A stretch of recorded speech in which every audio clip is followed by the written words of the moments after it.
Joia, sejam todos muito bem-vindos. Hoje trataremos de um tema bastante relevante. Esse tema atende pelo nome de conflitos, né? O conflito, ele é um tema que ele está presente no nosso dia a dia e ele tem uma proposta, né? Um objetivo, não que diretamente proposto pelas pessoas, mas o conflito ele se faz necessário para que nós possamos ter uma evolução significativa. Observe que o conflito, quando em estado controlado, ele permite com que nós saiamos de um ponto X e cheguemos a um ponto Y. Como e de que jeito? Por que o conflito existe? Quais são os conflitos? Qual o objetivo dos conflitos? Esse é um tema que nós vamos abordar agora e a proposta aqui é permitir com que entendamos por que isso acontece, tá certo? Então, como já dito aqui, para que a gente consiga gerenciar todos esses conflitos, se faz necessário que adentremos aqui ao tema. Então, o tema gestão de conflitos é o assunto de agora. Sejam todos muito bem-vindos.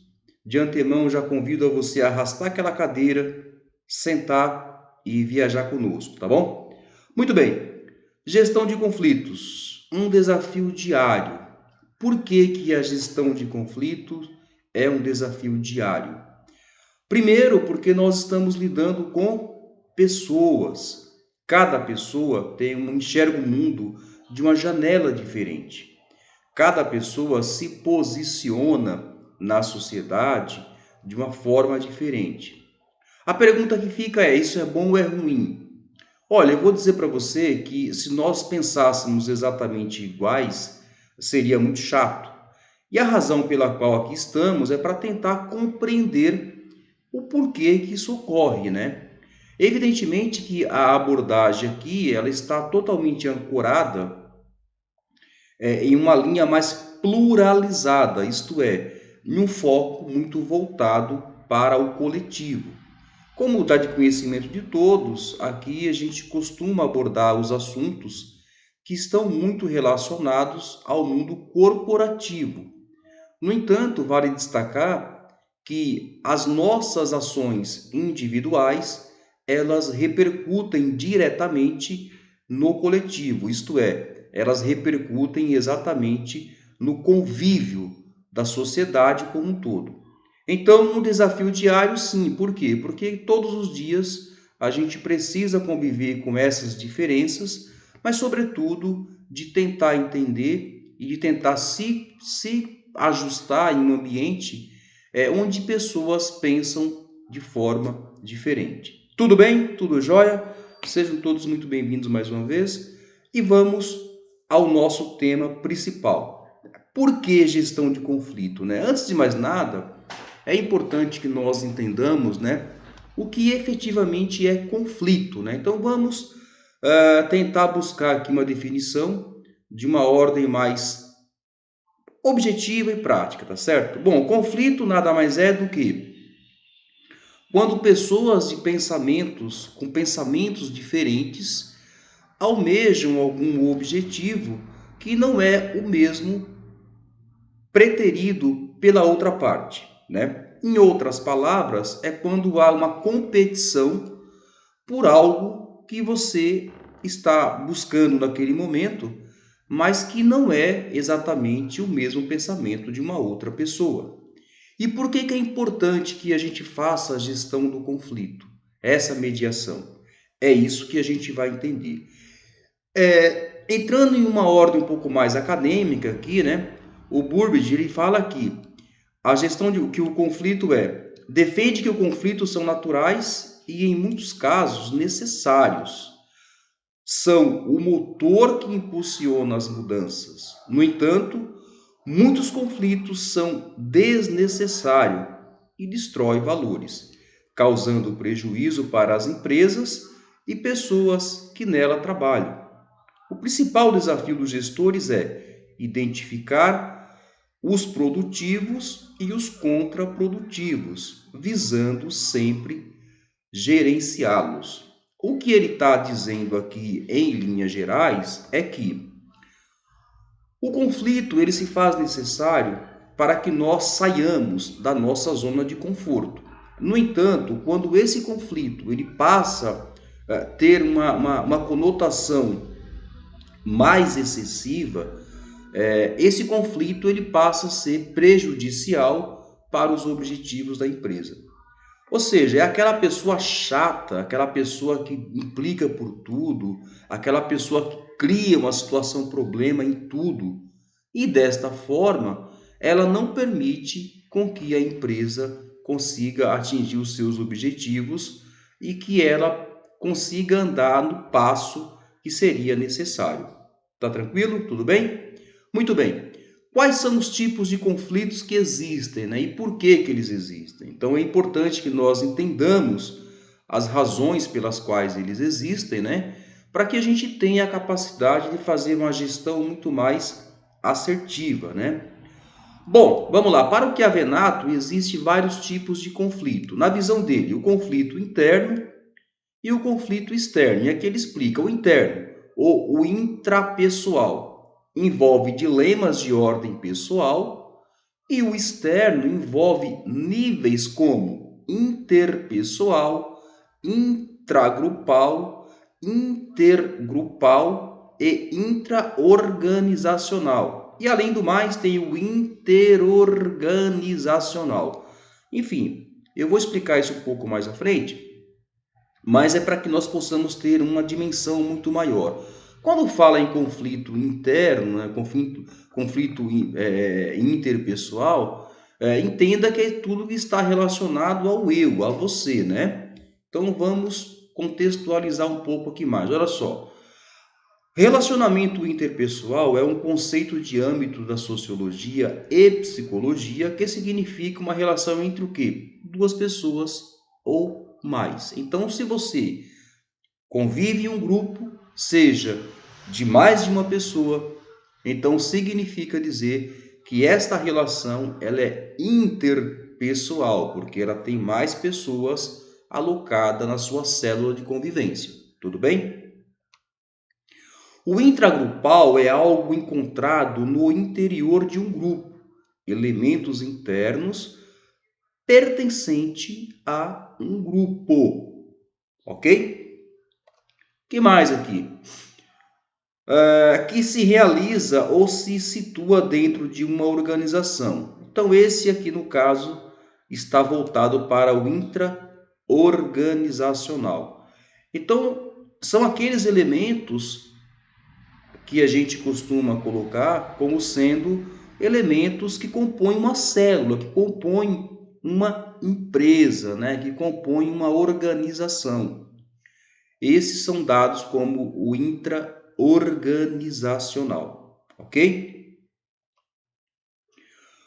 O interorganizacional é uma série de mecanismos utilizados para regular as relações entre organizações envolvidas em rede, aliança e outros relacionamentos, como relação comprador, fornecedor, participantes, joint ventures ou alianças estratégicas. Então, quando a gente fala nas interorganizacionais, a gente está falando das relações de empresas para com empresas, fornecedores, compradores, clientes, percebe?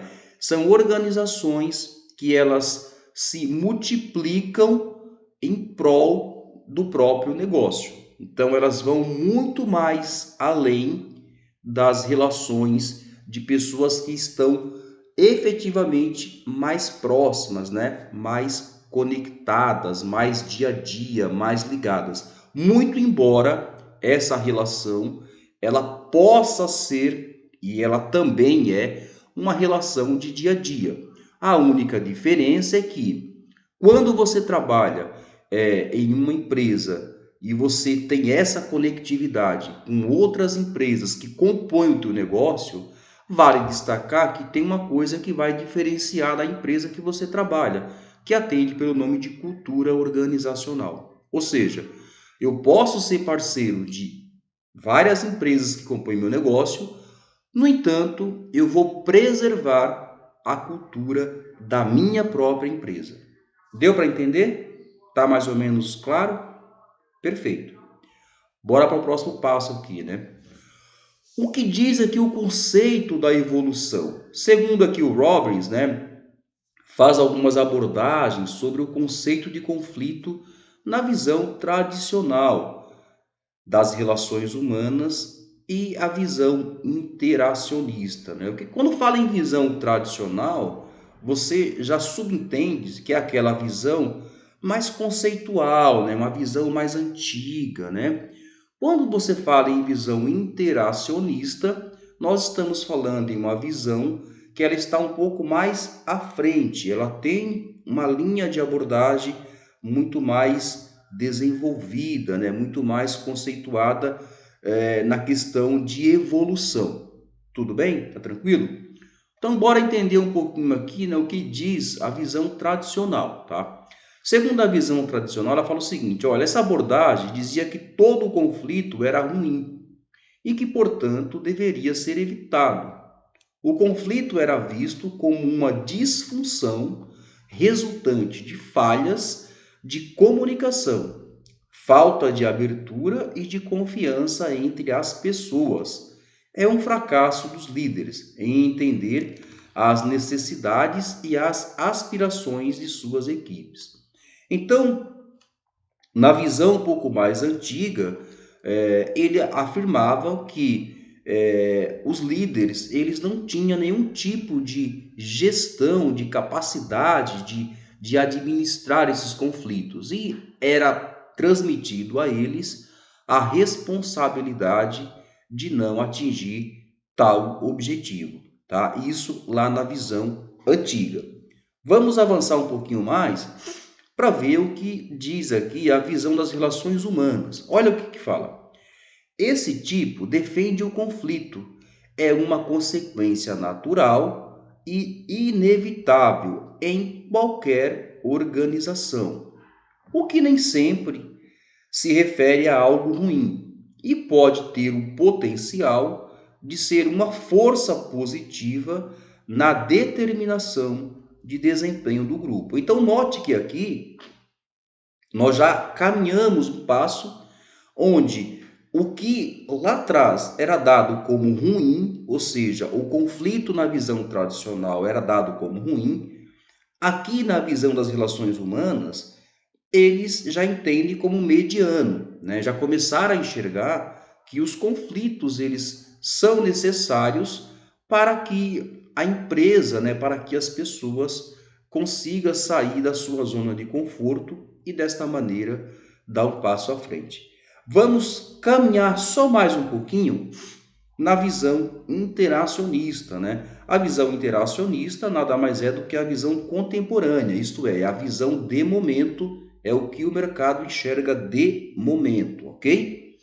Esta abordagem sugere não somente que o conflito pode ser uma força assertiva, como também defende abertamente a tese de que algum conflito é absolutamente necessário para o desempenho eficaz de uma equipe. Portanto, esta visão encoraja os líderes dos grupos a manter um nível mínimo constante de conflito, suficiente para manter o grupo viável, autocrítico e criativo, né?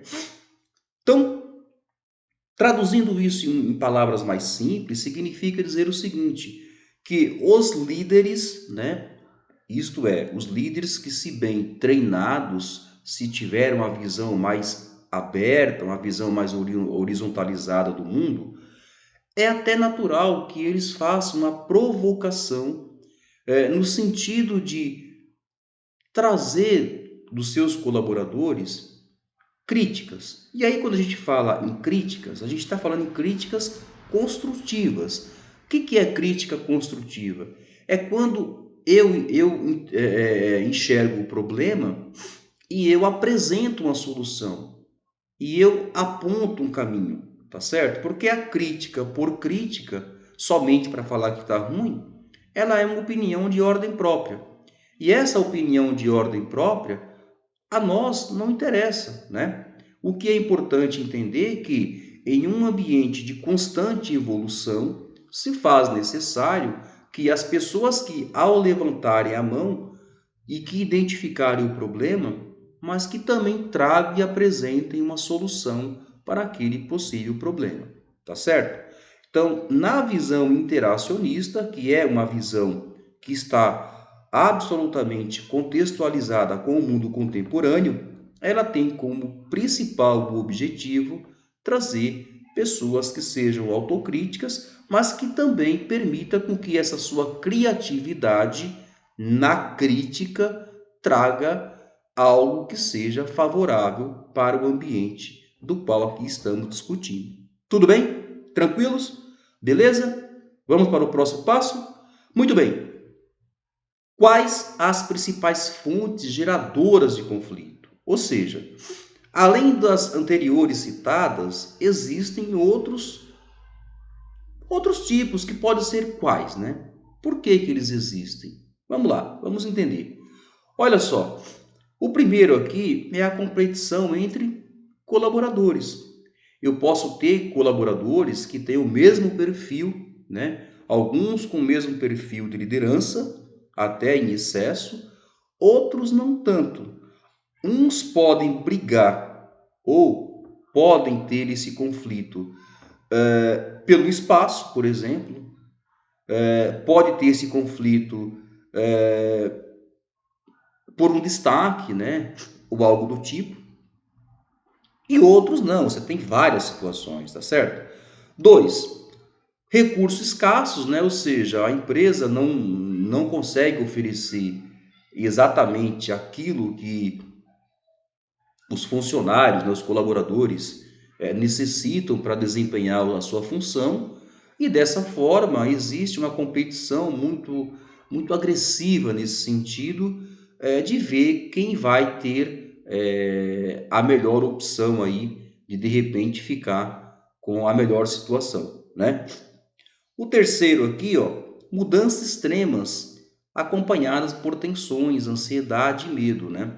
Quando a gente fala em mudanças extremas, ansiedade e medo, a gente está falando de uma empresa que não é transparente. A gente está falando de uma empresa que tem esse turnover, né? Para quem não sabe o que é turnover, é essa troca constante de funcionários, né? Ou seja, manda um embora, depois pega outro, a cada semana tem um funcionário novo. É uma empresa que ainda não se achou, é uma empresa que não sabe para onde vai, é uma empresa que falta uma gestão muito mais assertiva, muito mais clara, é uma empresa que não tem a convicção daquilo que ela está fazendo no seu dia a dia. Dessa forma, ela troca de forma constante para tentar chegar no objetivo que ela também não traçou, que ela também não sabe. Ela quer ter resultado, mas ela não sabe o caminho que ela tem que fazer para que o resultado venha de forma natural. Tudo bem? Vamos para o quarto item aqui, ó.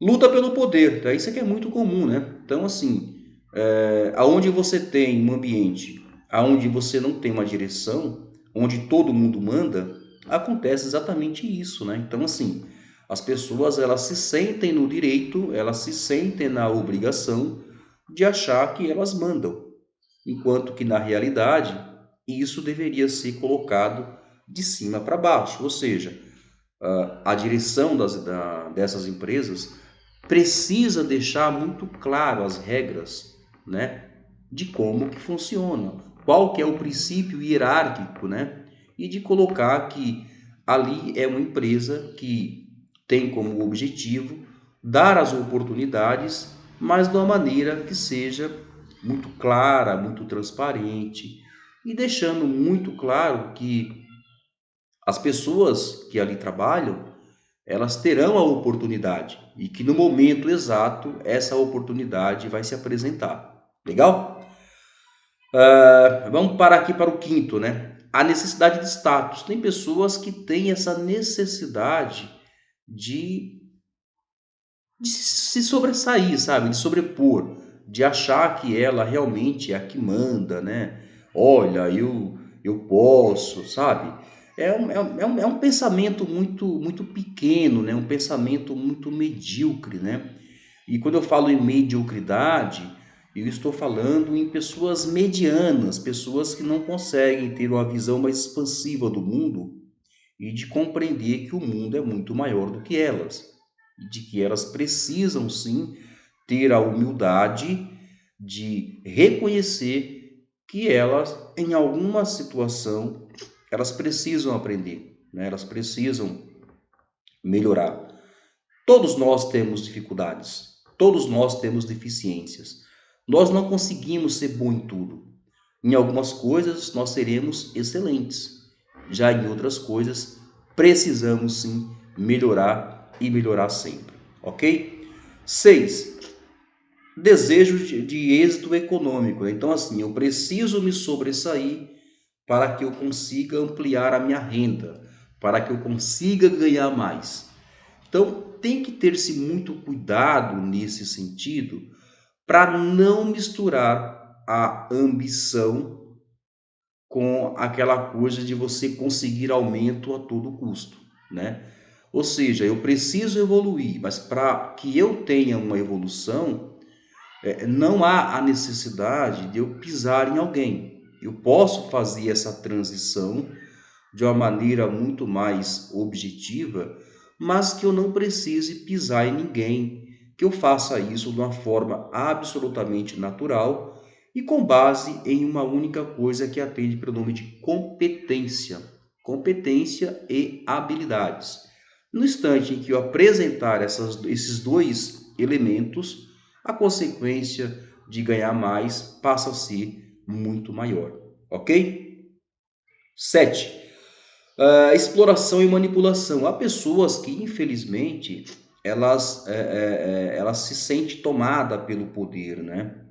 Então, no momento em que ela tem esse poder em mãos, ela simplesmente ela esquece o passado. E isso acontece muito, viu, gente? Com pessoas que foi oprimido lá atrás, lá na base, e depois que ela consegue chegar em um status, né, de uma gestão, enfim, em um status de comandar alguém, ela simplesmente faz exatamente aquilo que fizeram com ela lá atrás. Então, para estas pessoas, eu tenho um olhar muito triste, porque elas estão tendo a oportunidade de fazer totalmente diferente daquilo que foi feito com elas lá atrás. Sugiro para essas pessoas que elas se atualizem, que elas busquem informação, que elas se contextualizem, né, com o momento contemporâneo, de entender que hoje todo mundo tem informação, né? E você não precisa dominar alguém com base no princípio coercitivo, né? Que é aquele princípio da punição. Por que que a gente tem que ter a capacidade de gerir tudo isso? Porque veja, uma empresa ela passa a ser muito mais do que uma família. E por que que eu falo isso? Porque na grande maioria das vezes nós passamos muito mais tempo com pessoas que estão ligadas ao nosso dia a dia no trabalho do que com a nossa própria família, ok? O que mais que temos aqui? Tentativa de autonomia. Então, é aquela pessoa que ela quer ser muito autônoma, só que ela não está preparada para isso ainda. E não está preparada, muitas das vezes, não porque o conhecimento técnico dela não permite isso, mas ela pode não estar preparada porque o comportamento que ela traz é um comportamento que não vai ao encontro daquilo que a empresa, obviamente, tem como prerrogativa. Desta maneira, passa-se a ser uma pessoa que tem uma inconsistência muito grande para operar a cultura organizacional daquela empresa, ok? No outro passo aqui, o que a gente tem? Nós temos meio ambiente adversos, né? Então, note que o ambiente ele tem um fator preponderante para que esses conflitos também ocorram, né? Muitas das vezes você trabalha em um lugar aonde não oferece a você as melhores condições de trabalho. E desta forma existe uma competição interna para ver quem fica com, sei lá, com o melhor lugar, com o lugar mais iluminado, com o lugar mais arejado, com o lugar que mais estrategicamente fica mais acessível. Então, desta maneira, as fontes que geram esses conflitos são várias, são inúmeras, né? Mas o mais importante em tudo isso é que nós tenhamos a inteligência de fazer essa gestão, de administrar situações que tais, de tal modo que isto não venha tirar a nossa linha de objetivos, né? Que é o quê? Que é a evolução constante na corporação que trabalhamos, na companhia que trabalhamos. Tudo bem? O que mais, hein? Parou? Bom, não parou, né? Essa questão do que é administração de conflito, ela é bastante significativa, por quê? Porque é ela que regula as relações, né? Então, para que nós possamos entender o que vem ser uma administração de conflitos, a palavra principal é: a gente precisa administrar o conflito para evitar o confronto. Eu vou repetir. Nós temos que ter a habilidade de administrar o conflito para que nós evitemos o confronto, o embate, né? A linha final. Então, administrar conflito nada mais é de uma pessoa que tenha a habilidade de ser a intermediária, né? Aquela pessoa que vai fazer o meio de campo entre, de um lado, alguém que está predisposto a ter o conflito e do outro, alguém que está sendo confrontado. Desta maneira, esta pessoa que está entre um e outro, ela tem que ter a habilidade e a resiliência de saber dar ouvido aos dois lados, mas que tenha a capacidade de fazer essa mediação, né? Falando aqui em palavras um pouco mais voltada para o acadêmico, né? Olha só, a gestão de conflito nas empresas é um conjunto de ações para alcançar a harmonia entre os funcionários, sem afetar a produtividade, solucionando divergências que surgem no ambiente de trabalho, decorrente da reunião de pessoas com diferentes opiniões e personalidades. Então, tudo isto vem ao encontro, né, daquilo que eu acabei de discorrer. Ou seja, as pessoas têm pensamentos diferentes, as pessoas têm necessidades diferentes, as pessoas têm opiniões distintas, né? E que bom que isso acontece. Imagina você se todos pensássemos exatamente iguais. Que chatice que seria, né? Imagine você se nós gostássemos somente do vermelho, o que seria do azul, o que seria do amarelo. Observe que quando pegamos o arco-íris, né, ele tem lá, é composto por 7 cores, e dessas 7 cores você pode formar milhões, trilhões de cores. Então, de novo, o conflito ele não é ruim. O conflito ele é bacana desde que ele seja efetivamente controlado, desde que nós saibamos onde começar e onde terminar. O conflito ele tem como característica promover a evolução do ser humano, conforme já foi relatado nas abordagens aqui em slides anteriores, ok?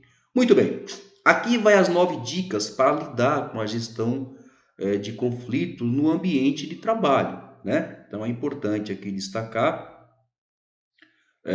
quais são as dicas que são dadas, né? E isso tem um objetivo apenas de provocar você e de dar a você um pouco mais de embasamento para você tentar compreender. Só ressaltando, gente, que, de novo, né? Aqui a abordagem está sendo feita na sua pluralidade, isto é, no coletivo, né? Está muito voltado para a questão corporativa, está muito voltado para empresas, né? Agora, algumas pinceladas que aqui foram dadas, né, em meio, né, a toda essa abordagem que foi feita, elas também valem para a ordem pessoal. Por quê? Porque o teu comportamento pessoal, ele impacta diretamente no teu comportamento coletivo. Então é importante destacar que aquilo que você pensa, que aquilo que você age, que aquilo que você tem como personalidade matriz, elas impactam diretamente no seu ambiente corporativo, no seu ambiente coletivo. Beleza? Bora a dica então? Bom, a primeira aqui é: investigue as causas mais a fundo. Ou seja, não fique apenas na superfície, né? Você que está diante dessa situação de gerir uma situação dessa de confronto, procure entender as razões, né? Seja mais ouvinte, ouça com atenção, ouça os dois lados, procure ficar neutro, não dê no primeiro momento nem atenção demais a um e menos atenção a outro, né? Ouça, mas ouça com um olhar técnico, né? Com um olhar neutro. Legal? 2. Mantenha uma postura de responsabilização, ou chamado lá no inglês accountability, né?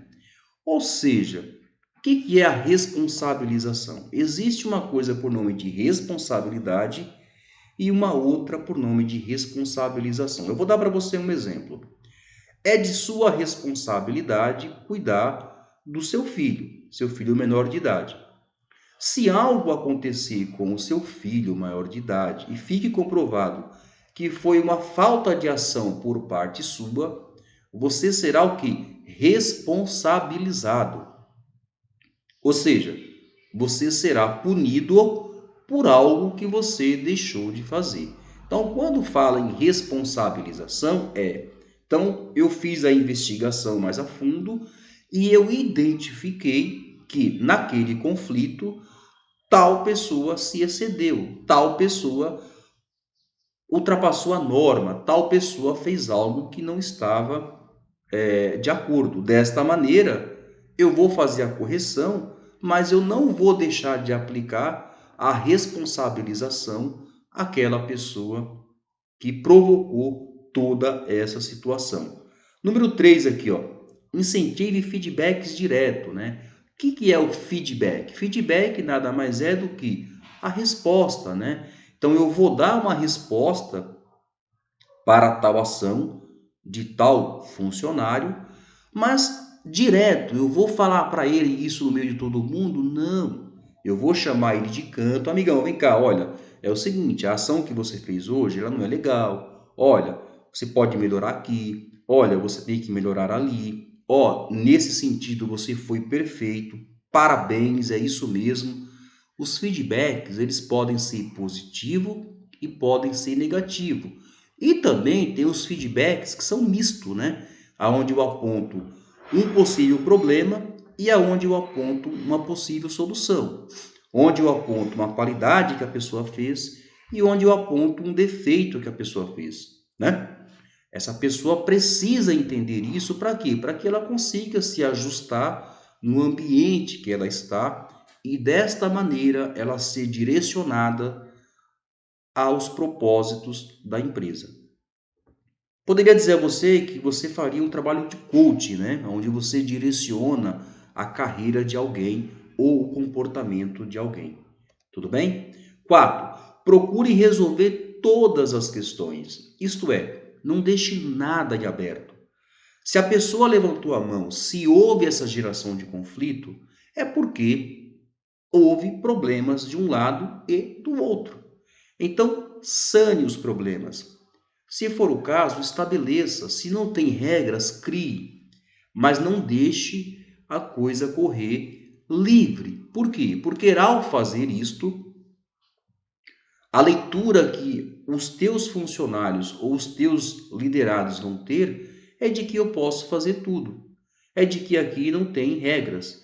é de que aqui não tem gestão, é de que aqui tudo pode. E na verdade não pode, né? Então vamos combinar. Vamos para o quinto passo.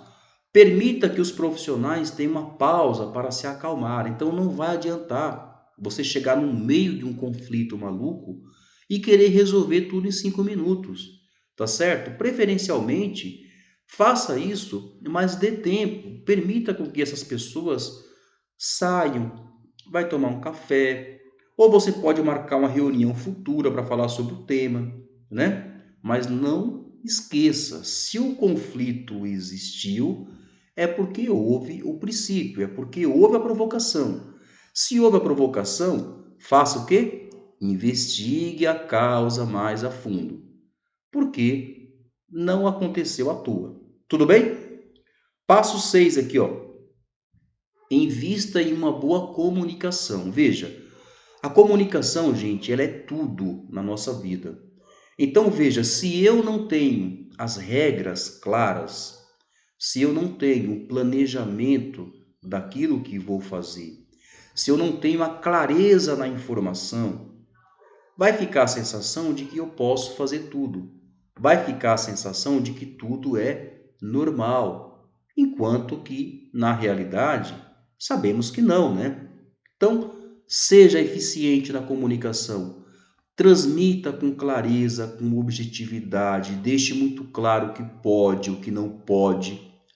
E se a pessoa fizer aquilo que não pode, ela será responsabilizada sim, porque o ser humano, ele trabalha sobre objetivos. Se não tiver objetivos, não faz sentido, né? 7. Proponha brainstorms, né? Ô, Denner, o que é o brainstorm, né? Lá em marketing, a gente chama o brainstorm de chuva de ideias, né? Chuva de ideias é bacana, por quê? Porque muitas das vezes, aquela ideia que parece ser a mais simples, ela é uma ideia maravilhosa, que muitas das vezes, pelo fato de você estar com a cabeça a 1000 por hora, você não se atenta a pequenos detalhes. Você não se atenta aquelas ideias que são mais simples, mas que são eficientes. Então, faça uma reunião com todos os colaboradores ou com aqueles que criaram, né, esse conflito e fala, olha, tudo bem, mas para isso, o que que você imagina que pode ser considerado como positivo? O que que você pensa exatamente? Quando você oferece, né, essa possibilidade da pessoa estar engajada e ela vai se sentir super bem com isso, porque ela vai se sentir produtiva, você permite com que as ideias surjam.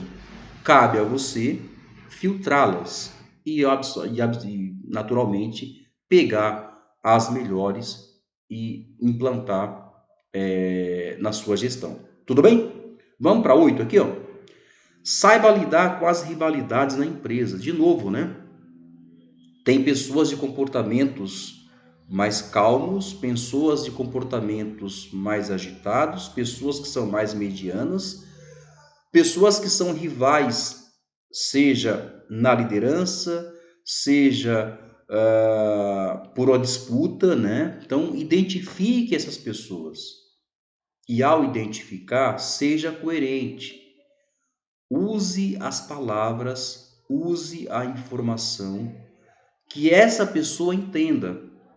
Fale a linguagem dela, mas sempre deixando muito claro quais são as ideias da empresa, quais são a cultura da empresa, quais são as normas da empresa.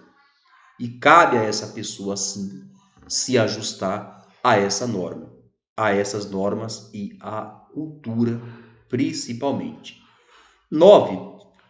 Utilize livros e filmes para lidar com a gestão de conflitos. Ou seja, se você está com dificuldade de fazer essa gestão e você não consegue achar uma saída, não tem problema nenhum. A gente não precisa saber de tudo, né?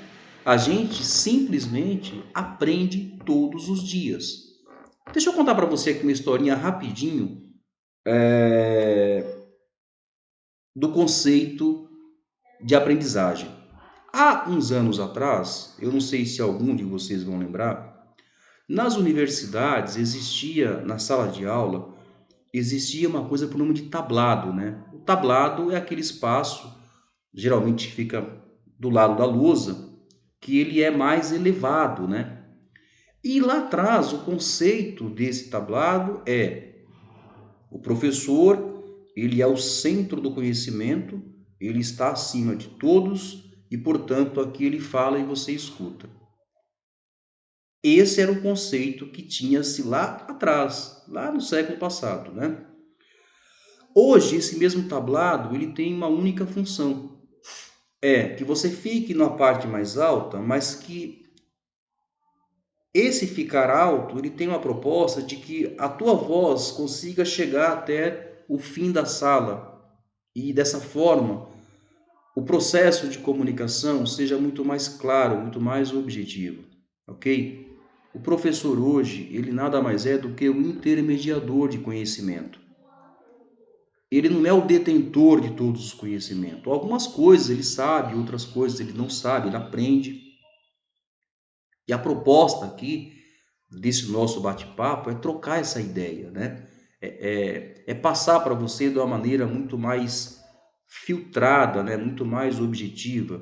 Porque esse tema, em linhas gerais, se a gente fosse discorrer ele na sua essência, ele ficaria gigantesco, ficaria um negócio insuportável.